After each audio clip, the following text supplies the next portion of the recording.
नमस्कार बंधुरा आज के आमी रान्ना करब तिल बाटा दिए चूना माछेर चटचड़ी। तो निये निलाम 2 चामच सादा तिल, धुए भिजिए राखबो जल दिए, भिजिए दिलाम। एदिके दिए दिलाम कड़ाइते तेल, माछगुलो भेजे नेब। एखाने अनेक रकम माछ आछे, एकदम टाटका पाँचमिशाली चूना माछ जेटाके बोले, भालो लागे खेते खूब। एरपर आमि निये निलाम 2টো टमेटो, 7-8টা কাঁচা লঙ্কা আর তিল বেটে নেব একসঙ্গে সব কিছু। এইদিকে মাছটা ভাজা হয়ে গেছে। অনেক রকম মাছ আছে এখানে, বাটা, পুঁটি, মোরলা আরও অনেক কিছু।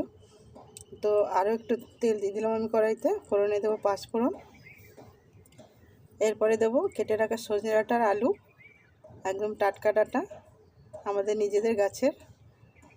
আর দিয়ে দিলাম পেঁয়াজ কুচি। পেঁয়াজ আমি এখানে 2টো নিয়েছি, ভেজে নেব হালকা করে, গ্যাস কমানো আছে। পেঁয়াজটা এইভাবে দিলে ভালো লাগে মনে হয় আমার, পুড়েও যায় না। এরপরে দিয়ে দিলাম নুন আর দিলাম হলুদ গুঁড়ো। আবার একটু ভেজে নেব ডাঁটা আলু একসঙ্গে।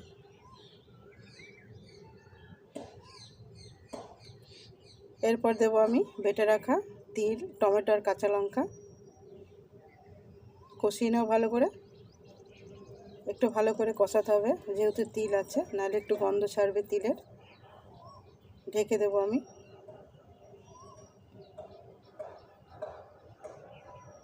যেটুকু জল ছিল টেনে গেছে, কষানো হয়ে গেছে। এরপর আমি দেব রসুন বাটা 1/2 চামচ, আদা বাটা 1/2 চামচ। আবার একটু কষিয়ে নেব, বেশি কষাবো না। আলু ডাঁটা প্রায় সিদ্ধ হয়ে এসেছে। দিয়ে দেবো জল। জল বেশি দেব না যেহেতু আমি ঝাল করব।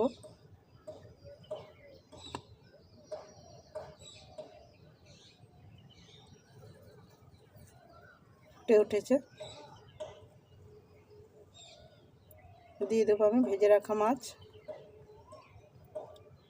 তো বন্ধুরা, ছোটো মাছের তো আমরা সর্ষে বাটা বা এমনিও ঝাল খেয়েছি টমেটো ধনে পাতা দিয়ে। তো এইরকম করে একবার রান্না করে দেখুন তিল বাটা দিয়ে, সজনে ডাঁটা আলু দিয়ে, খুব ভালো লাগে খেতে। হয়ে এসেছে, জলটা অনেকটা টেনে গেছে, মাখা মাখা হয়ে গেছে।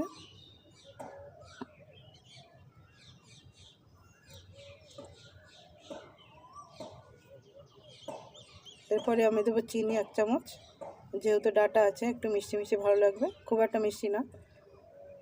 যারা মিষ্টি পছন্দ করেন তারা দেবেন, যারা অনেকেই পছন্দ করেন না, তবে আমার একটু মিষ্টি মিষ্টি ভালো লাগে।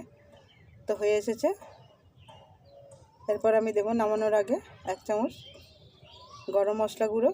তো বন্ধুরা, যদি ভালো লাগে অবশ্যই একটা লাইক করে দেবেন আর চ্যানেলটির পাশে থাকবেন। নামিয়ে নিলাম গরম ভাত আর এরকম ছোটো মাছের চচ্চড়ি। খেয়ে দেখুন, খুব ভালো লাগে। ভালো থাকবেন সবাই, ধন্যবাদ।